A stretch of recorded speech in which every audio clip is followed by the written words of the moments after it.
여기에 대해서 두 분이 토론을 해주시겠습니다. 오늘 토론자로는 고려대 전기전자공학부 교수이시고 무선통신 분야 전문가이시며 산학협력단장을 맡고 계시는 허준 교수님 나오셨고요. 그리고 학생이 또 나왔습니다. 사회학과 18학번 3학년이고 정치학회 회장 맞죠? 교내 학생 동아리 정치학회 회장, 학생 동아리 중에서는 굉장히 유명한 걸로 알고 있는데요. 회장을 맡고 있는 이재호 학생이 토론을 진행해 주겠습니다. 선생님 먼저.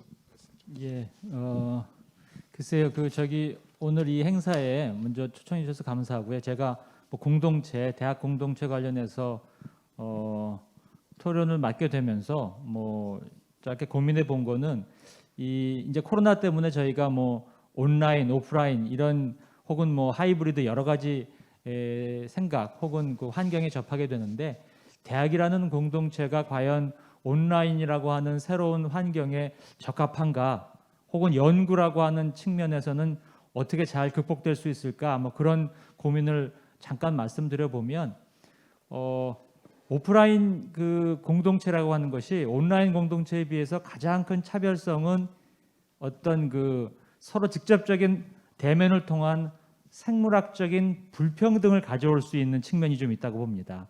역설적으로 말하면 아까 그 앞에서 발표자께서 잠깐 언급하셨는데 온라인이라고 하는 환경이 그런 생물학적인 나이가 될 수도 있고 성별이 될 수도 있는 생물학적 불평등의 요소를 조금 제거할 수 있는 측면의 긍정적인 요소가 분명히 있고 그런 것들이 학생들에게 교육 환경의 설문조사 같은 것을 해보면 이 교수님들은 의외로 그 환경을 매우 불편해하고 불만족스러워하는데 학생들은 의외로 그런 환경에 굉장히 덜 불편해하는 것은 그런 생물학적인 불평등 요소가 사라진 그런 요소들 부분에 있어서 긍정적인 효과가 지니지 않는가 그런 생각을 하고요.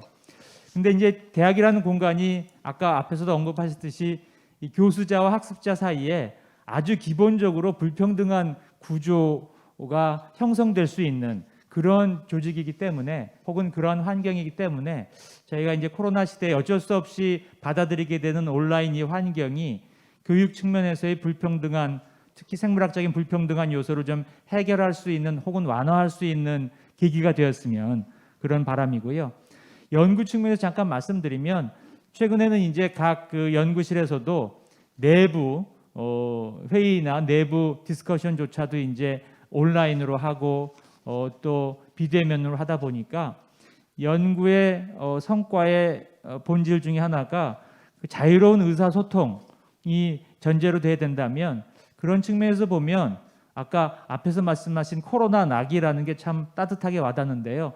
어쩌면 지나갈 수도 있는 이 코로나 상황이 저희가 그런 어떤 불평등의 요소를 교육과 연구 분야에서 좀 제거할 수 있는 그런 기회로 활용할 수만 있다면 여러 가지 면에서 긍정적일 수도 있겠다라는 짧은 소견을 드립니다. 이상입니다. 네, 감사합니다.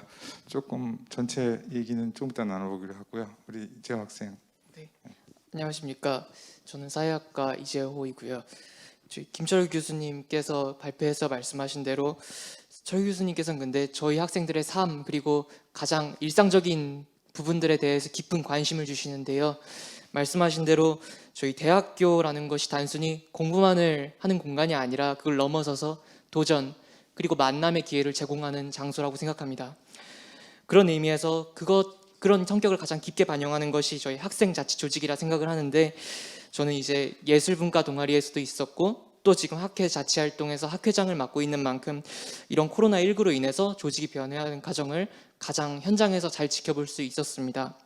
그런데 저는 이런 온라인으로 진행되는 학사과정과 우리 학생 조직이 너무나도 닮아 있고 또 서로 공유할 수 있는 좋은 점들이 많다고 생각했습니다. 그래서 저는 한번 이 현장의 목소리를 한번 중점으로 얘기를 해보고자 하는데요. 일단 저희 학회라는 것 자체가 지식이 깊지는 않더라도 같이 뭔가를 공부하겠다라는 마음에서 모인 것이다 보니까 현재 이런 너무 스펙 쌓기적인 노력에 치중되어 있는 대학생들에게 있어 뭔가 경종을 울려주는 그런 조직이라고 생각도 들고요. 그리고 저희 폴리티카라는 정치외교학회에 대해서 짧게 소개를 드리자면, 저희는 정치외교학회 학생들이 아니라 학과 학생들이 아니라 다양한 전공의 학생들, 공대, 뭐 가정교육과, 간호학과 이런 학생들이 정치적인 이런 독해력을 갖고 싶다고 하여 모여서 원래 일주일에 한 번씩 같이 공부를 하는 그런 조직이었습니다. 그런데 이때 코로나19로 인해서 저희가 실제로 일주일에 만날 수 없게 되면서 한 번씩 어떤 식으로 변화를 해야 될까 고민하며 우선적으로 코로나19가 저희한테 주는 특성을 분석해야 된다고 생각했습니다. 그래서 첫 번째로는 공간적 제약으로부터 자유로워졌다는 얘기입니다. 왜냐하면 비대면으로 만나게 되면서 이제 학교로 올 필요가 없게 되었습니다. 부산에 있든 서울에 있든 원주에 있든 어디에 있든 학회 활동을 함께 할 수 있게 되었습니다. 그리고 또한 대면, 그러나 안 좋은 점이 있는데 그것은 대면 모임이 주는 긍정적인 의미의 긴장감이 상실된다는 것입니다. 이게 그 세미나실에 모여가지고 같이 대화하고 상대의 대화를 듣는 그 모든 것들이 사실은 일종의 학회의 소속감과 집중도, 그리고 일종의 유대감에 기여를 하게 되는데, 그런 것들을 잃을 과정에 놓여 있다라고 생각을 했고, 또한 이 비공식적 만남이라고 하여 이런 세미나가 이뤄진다 하면 그 앞 전후로 이뤄지는 이런 일상적인 얘기들이 부재하게 되면서 그로 인한 책임감과 소속감 역시 하락할 수밖에 없게 되었습니다. 그래서 저희들은 도전 목표를 세웠습니다. 첫 번째, 불가피한 유대감과 소속감 상실을 최대한 예방해보자. 두 번째, 공간적 제약의 자유를 극대화하여 이것을 시간적 제약으로까지 확대해보자. 그래서 저희들은 유대감과 소속감 상실 예방을 막기 위해서 이제 면접 난이도를 강화한다던가, 아니면은 비대면 세미나를 한다더라도 서로 얼굴을 보고 서로 전인격적 만남을 최대한으로 이끌어낼 수 있도록 얼굴을 서로 마주보고 하게 하다던가 등의 방안을 이렇게 마련했고요. 또 시간적 제약도 아예 자유로 확장을 시키자라는 아이디어 차원에서 카페 시스템을 도입하여 이제 세미나라는 것이 일주일에 한 번씩 일어나는 이런 일회성 모임이 아니라 정말로 비대면이라는 것은 테이블 앞에서 자유롭게 접촉할 수 있는 것인 만큼 나의 일상에 가장 학회가 스며들어서 계속해서 지속적인 논의와 고민, 생각이 가능한 학회로 발전시키자라는 아이디어 차원에서 저희가 카페 시스템을 개발하여 논설문들을 서로 공유하고 서면으로 댓글을 달고 하면서 깊이 있는 논의를 진행하도록 하였습니다. 그런데 이러한 시스템을 한 학기 동안 저희가 진행을 해보면서 느낀 것은, 사실은 아무리 그렇다 한들 비대면적 이런 만남, 특히 비공식적인 만남, 이런 일상적 대화가 없는 학회 모임에 있어서 구성원 간의 유대감과 소속감이 없어진 상황에서 어떠한 대안이 답이 될 수 있겠느냐 하는 조금 회의적인 생각이 들었습니다. 왜냐하면은 저희가 아무리 카페를 통해서 어떤 지속적인 이런 깊이 있는 논의를 진행한다고 할지라도 구성원 간의 소속감과 유대감이 부재한 상태에서는 사실은 그것을 지속적으로 유지해 나가기가 어려웠습니다. 마치 조직이라는 것이 체제가 잡혀 있다 할지라도 지속적인 관심과 어떠한 소속감을 통한 관리가 없다면 유지될 수 없는 것과 마찬가지라 생각했습니다. 그러나 다소 저희가 인상적이었던 것은 신입 학회원들의 신입 부원 이탈률이 그다지 높지 않았다는 점이었습니다. 이번엔 13명이 들어왔는데 그중에 1명만이 중도 이탈하였습니다. 사실 재생산의 문제라는 것은 학생 조직에 있어서 신입 부원이 몇 명 들어오냐의 문제가 아니라 신입 부원이 학회 중간에 이런 학회 활동에 실망하여 도중에 이탈하는 것이 얼마나 맞느냐, 이것이 바로 재생산의 문제입니다. 그런데 이러한 재생산의 문제를 저희가 피해갈 수 있었다는 점에서 굉장히 인상적이었지만, 과연 이것이 이번 학기에만 피해갈 수 있었던 것일까? 다음 학기에도 이런 식으로 우리가 이런 학생 자치 조직을 운영한다면 이러한 재생산의 위기를 피해갈 수 있을 것인가 하는 의문점이 들었습니다. 그래서 제가 논의를 한번 해보고 싶었던 것은, 이것이 과연 코로나 나기에 그치는 것일까? 저희 이런 온라인으로 진행되는 정식 학사 과정 같은 경우에는 온라인 강의로 진행되는 이점 역시 충분히 존재했습니다. 그러나 저희 이런 학생 자치 조직이 과연 온라인으로 계속 진행된다 하면은 어떤 면에서 우리가 가져갈 수 있는 이점이 있을 것이고, 또 어떤 면에서 우리가 이겨낼 수 없는 어떠한 단점이 있을 것인가. 또한 이런 미네르바 스쿨과 같이 그런 온라인 플랫폼을 이용한 대학이 되어진 현 시스템 하에서 이러한 코로나 이후에도 비대면 조직 모임이 학생 자치 조직에 제공해 줄 수 있는 것이 무엇일까 하는 의문점을 던지면서 이 토론을 마치고 싶습니다. 감사합니다. 네, 감사합니다. 아까 그 허준 단장님은 어떻게 보면 그 교육과 연구 현장에서 이 코로나 상황의 대응 양상 내지는 어떤 전망에 대해서 굉장히 좀 큰 그림을 그리시면서 말씀해 주셨는데, 우리 또 이재호 학생은 어떻게 보면 좀 공동체 현장이라고 할 수 있는 동아리들이 이 코로나의 상황을 어떻게 극복해가고 또 대안을 만들어가는지에 대해서 굉장히 좀 생생하고 절실하게 이렇게 정리를 해주셔서 대단히 감사합니다. 아마 여기 계신 청중 여러분들이 대부분 또 이 교수님들이 많으시기 때문에 학생들이 또 이 강의실 바깥에서 결국 우리가 주로 접하게 되는 거는 온라인을 통하더라도 그 온라인이라는 하나의 과목 안에서 만나게 되기 때문에 그 현장 바깥에 있는 학생들의 목소리를 들을 기회가 이번 코로나 사태를 통해서 현격하게 줄어들었다는 어떤 그런 단점이 있는데, 그런 부분의 어떤 목소리를 아주 생생하게 전해주셔서 굉장히 도움이 많이 될 것 같습니다. 시간이 조금 있기 때문에요. 그 온라인을 통해서 들어온 질문을 좀 다뤄보도록 하겠습니다. 김남수 선생님한테 좀 질문을 있는데요. 아까는 좀 어떻게 보면 코로나 상황을 그 위기에서 어떤 기회로 활용하자고 말씀하셨는데, 반대로 또 이런 코로나 상황이기 때문에 어떻게 보면 다양한 산학협력을 진행하시면서 우리나라의 어떤 산학협력 관련 대표적인 규제나 뭐 제약 요인 또는 뭐 기타 그런 어려움 같은 게 있으셨다면 조금 말씀해 주십시오 하고 들어왔습니다. 네, 감사합니다.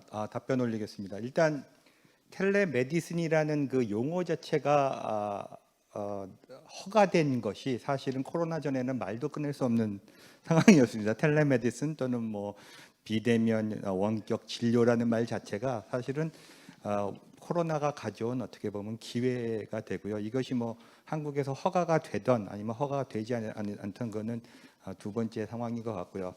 거기서 이제 더 나가서 아까 말씀드린 것처럼 대마초의 경우 대마초 자체와 대마초에서 추출된 CBD나 THC의 활용화 이런 거에 대한 연구는 사실은 미국과 캐나다 그다음에 유럽에서는 굉장히 오랫동안 해왔고 2018년 이후로 모든 나라가 거의 뭐 광속화 같이 합법화 뭐 의료용 다 합법화, 레크리에이션 다 합법화 뭐 이런 식으로 가고 있는데, 거기에 비해서 한국은 상대적으로 합법화와 비합법화를 떠나서 대마초라는 거에 대한 어떤 스태그마 때문에 그런 낙인 효과가 있기 때문에 모든 연구원들을 포함해서 일반인들에 대해서 거부감이 있습니다. 그래서 오늘 여러 가지 것들이 있지만 일단 코로나가 가져온 기회 중에 하나가 2019년도에 사실은 아까 발표 자리에서 간단하게 말씀드렸는데 유엔에서 3월에 원래는 투표를 했습니다. 2019년 올해. 근데 한 해에 2번을 투표하는 건 처음입니다. 그 얘기는 그만큼 미국이나 아니면 유럽에서는 다 허가의 상황으로 가고 있기 때문에 정말 한국은 그것이 준비가 되었는가라는 질문을 다시 제가 거꾸로 하고, 저는 이제 어떻게 보면 그 주어진 골든 타임이 코로나가 가져온 어떻게 보면 기회가 될 수 있고, 저희가 잘만 준비한다면 이것을 큰 국부 손실 없이 한국 내에서 고대 내에서 어떤 이니시어티브를 갖고 크게 성장할 수 있는 기회가 되지 않을까. 교육 분야도 마찬가지고 온라인과 오프라인 마찬가지로 이런 기회와 생각을 말씀드립니다. 네, 감사합니다. 뭐 그 코로나가 어떤 촉발한 과학 기술의 어떤 문제뿐만 아니라 또 그런 문화적으로는, 저는 사실은 과학적으로는 문제이기 때문에 문화적으로는 어떤 그런 말하자면 좀 우리가 가지고 있는 대마에 대한 또 문화적인 기억이 있기 때문에 그런 것들을 어떻게 긍정적인 쪽으로 전환시켜 갈 수 있는가 하는 부분을 또 화두를 던지시는 그런 말씀이셨던 것 같습니다. 네, 지금 그럼 또 김철 교수님께 들어온 질문 하나 읽어드리겠습니다. 코로나19 이후에도 기존의 공동체를 회복할 수 있을지에 대한 생각이 궁금합니다. 굉장히 절망적으로 보이는 것 같은데요. 다시 만날 수 있더라도 오히려 만나는 것에 대한 어색함이 더 커질 것 같아요. 굉장히 좀 학부생이 올렸을 것 같은데 학부생다운 그런 좀 감정이 묻어나는 그런 질문인 것 같습니다. 좋은 질문이네요, 그죠? 예.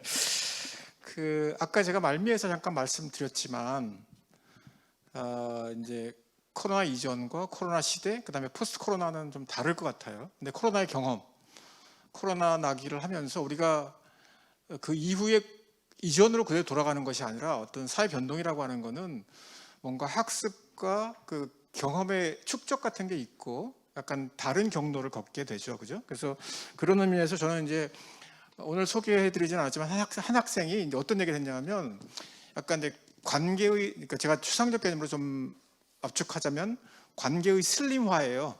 그래서 그 전에는 막 여러 사람을 많이 만났는데 이제는 정말 꼭 만나고 싶은 사람은 더 소중하게 잘 만나고, 그렇지 않고 그 전에는 그냥 어설프게 만났던 사람은 이제 그냥 안 만나도 그냥 괜찮다, 뭐 이런 그래서 제가 관계 슬림화라고 표현했는데, 그래서 우리가 기존의 공동체 안에서 공동체 관계라고 하는 것에 대해서도 아마 좀 성찰하고 새로운 방식의 어떤 공동체를 그냥 공동체이지만 그대로 똑같은 공동체가 아니고 다른 사람들과의 만남이라고 해도 그게 똑같지는 않다는 거죠. 그래서 특히 이제 고대가 약간 이제 모르겠어요. 지금 많이 변했겠지만 막 끈끈한 정, 막 그냥 그 지구가 멸망에 끝까지 남을 그 세 가지 그룹 중에 하나라고 얘기를 하는데, 사실은 어떻게 보면 이번 경험이 어떤 공동체여야 하는가에 대한 고민. 예컨대 공동체적 개인주의라는 말을 쓰는 것처럼 우리가 무조건 우리가 남이가 이런 식의 공동체가 아니라 어떤 관계에 관해서 성찰하면서 만들어지는 그런 공동체 가능하지 않을까, 그런 게 필요하다고 생각을 합니다. 그래서 코로나 이후 시대에 다시 만나게 됐을 때 어색하고 같이 뭐 공감하지 않은 그런 사람들과는 thin tie, 약간 가벼운 타이를 만드는 것이고, 그렇지 않고 여러 가지 면에서 새롭게 어떤 관계가 심화될 수 있는 것은 보다 thick한 타이, 그래서 약간 관계 방식이 달라지는 형태의 공동체 같은 것들이 가능하다고 생각이 들고요. 기왕 그 질문 관련된 얘기를 하는 김에, 그러니까 코로나 이후에 그러면 관계는 전부 다 오프라인으로 가야 되는가? 저는 그것도 아니라고 생각해요. 학습을 했기 때문에 그러면 예컨대 코로나 이후에 새로운 어떤 뭐 동아리 활동을 한다든지 학과 자치 활동을 할 때 그전과 똑같은 형태로 돌아가는 게 아니라 새로운 형태로 재구성된 보건력이라는 거죠. 그래서 예컨대 어떤 효율성과 이런 것들이 필요한 부분의 활동들, 같이 토론을 예컨대 뭐 온라인으로 하고, 그리고 나서 그전보다는 덜한, 그러니까 때로는 뒤풀이가 부담스러운 경우도 많이 있다고 생각이 들어요. 그렇다면 이를테면 뭐 그 전에 일주일에 한 번씩 뒤풀이를 했는데 한 달에 한 번 좀 특별하게 그렇게 만나서 같이 밥 먹고 맥주 한잔 하고, 이런 것들이 사회적 합리성도 굉장히 높여주고 공동체가 가져다 그러니까 처음에 한국적 공동체가 가져올 수 있는 그런 집단주의적인 폐해를 조금 더 성찰하는 그런 계기로도 활용이 될 수 있지 않을까, 이렇게 생각합니다. 예. 네, 뭐 얼추 시간은 거의 다 된 것 같은데 혹시 플로어에서 질문을 하실 분이 계신가요? 네, 대표님.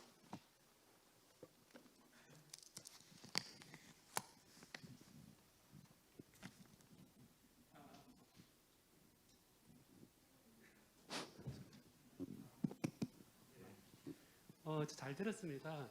아까 김남수 교수님께서 대마초 관련 얘기를 했는데, 제가 신문에서 최근에 봤을 때 대마초가 플라스틱을 대체하고 친환경적인 요소가 굉장히 좋아서 우리나라에서 상용화되는 그런 단계라 그러더라고요. 그래서 오늘 발표 들으면서 이게 좋은 공동체를 만드는 데 있어서 이제 어떤 문제가 있을 때 전혀 금기시되었던 대마초의 관계를 이제 유엔도 포함해서 이렇게 허용하는 걸 보면요, 코로나라는 그런 위기 상황에서 좋은 공동체를 만들기 위해서 어떤 그 금기시됐던 것들이 어떤 그 동아리 활동에도 그렇고 기술에 있어서도 그렇고 그런 것들이 오히려 기회가 되는 거 아닌가라는 생각을 좀 했는데 여기서 이제 포스트 코로나 그랬을 때 그러면 금기시된 것들을 어떻게 허용을 해서 얘를 좋은 쪽으로 가게끔 하느냐라고 했을 때 그 공동체의 동의를 어떻게 받으면 좋을지, 그런 기술적인 부분에 있어서는 대마초를 어떻게 우리나라 사람들이 그전에 다 잡혀갔었는데 얘를 좋은 공동체를 위해서 이걸 쓰면 좋은 플러스도 된다, 그런 부분도 있고요.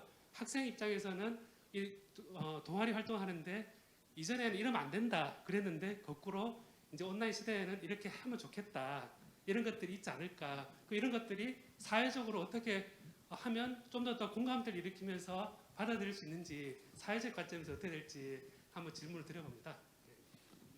제가 답변할까요? 네, 좋은 질문이시고요. 그게 이제 아까 말씀 디스태그마이제이션이겠죠. 어떻게 하면은 낙인 좋은 글씨를 지울 수 있느냐가 첫 번째. 뭐 한국뿐만이 아니라 미국도 마찬가지고요.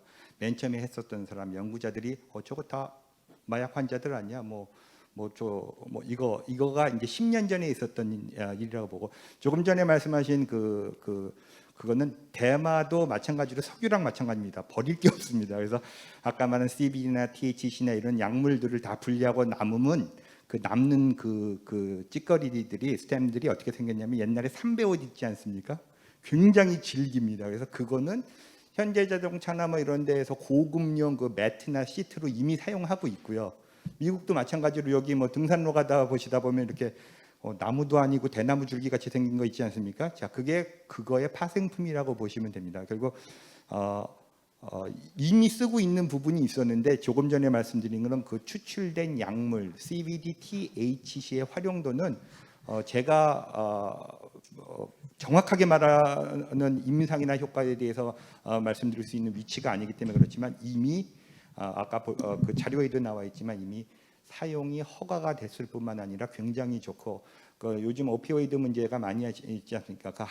뭐 이런 거에 비해서 오히려 그 위험성이라든가 중독성이 거의 100분의 1 수준으로 낮기 때문에 전 세계적인 트렌드는 이미 말씀드리면 CBD는 이미 허가가 돼 있고 THC의 함량이 뭐 0.2%냐, 뭐 0.5%냐, 뭐 10%냐를 그거를 다루는 수준에 있습니다. 이거를 일반인에게 어떻게 설득시키느냐는 아까 말한 것처럼 저희의 몫이라기보다는 실제로 이것이 이익이 되는 집단, 국가, 거기서 어떤 정책이나 코로나가 그냥 하루아침에 닥쳐온 거 마찬가지로 이게 어느 날 갑자기 12월 3일부터 오늘부터 3년 내에 너희들은 이거 무조건 합법화해 라고 유엔이 결정을 내리면 뭐 3년 내에 준비해야 되잖아요. 그러면 이 부분은 시장은 어떻게 해야 되고 이 부분은 어떻게 해야 된다는 그런 어떤 그 사회적 공감하고, 그다음에 기술력, 제일 중요한 게 기술력이 우리가 있느냐, 이 부분을 사용할 수 있느냐가 더 중요한 팩터라고 말씀드리고 싶습니다. 네, 고맙습니다. 이재 학생 간단하게. 네, 저는 이제 술이라는 것을 중심으로 해서 한번 생각을 해보고 싶은데요. 저희가 지금으로 오면서 사실은 코로나 이전에도 이런 뒤풀이 아니면은 술을 마시는 것에 대한 그런 것을 지향하는 태도가 형성되고 있었다고는 해도 사실은 술이라는 것이 어떻게 보면은 뒤풀이를 가지는 것이 저희 자치조직에 있어서 되게 중요했고, 또 동시에 뒤풀이가 있기 때문에 저희 자치조직의 메인 컨텐츠가 뛰어나지 않아도 용납이 되었었습니다. 관계를 형성하는 것이기 때문에. 그러나 이제 코로나19 이후에 그러한 자리들이 가질 수 없게 되면서 오히려 학생 자치조직임에도 불구하고 더 메인 콘텐츠에 집중을 해야 하고, 과거에 이렇게 했었던 것들을 오히려 지향하게 되는, 완전히 이제 그렇게 변해가고 있다고 제가 지금 생각이 듭니다. 네, 얼추 시간이 다 된 것 같기 때문에 오늘 그 첫 번째 세션, 두 번째 세션에서는 어떻게 보면 그 국제 교류라든지 또는 뭐 AI나 DS 문제, 그 다음에 또 교육 그 강의 현장에서 교육 과목을 가르치면서 어떻게 또 대응해야 되나, 사실은 대학 내에서 나올 수 있는 굉장히 표면적이고 굵직한 문제들이 다뤄졌는데 3부 세션에서는 어떻게 보면 조금 그늘에 가려져 있고 우리가 좀 상상하기 힘들었던 이런 부분들을 말씀해 주셔서 우리가 지금 정말 상상하는 넥스트 노멀의 어떤 미래가 굉장히 다양하고 또 어떤 면으로 보면 굉장히 섬세하게 고민해야 될 부분이 많구나 하는 거를 좀 깨닫게 했던 그런 세션이었던 것 같습니다. 장시간 동안 방청객 여러분들 고생 많으셨고요. 오늘 또 질의와 발제 써주신 네 분께 다시 한번 감사드립니다. 3부 세션 여기서 마치도록 하겠습니다. 고맙습니다.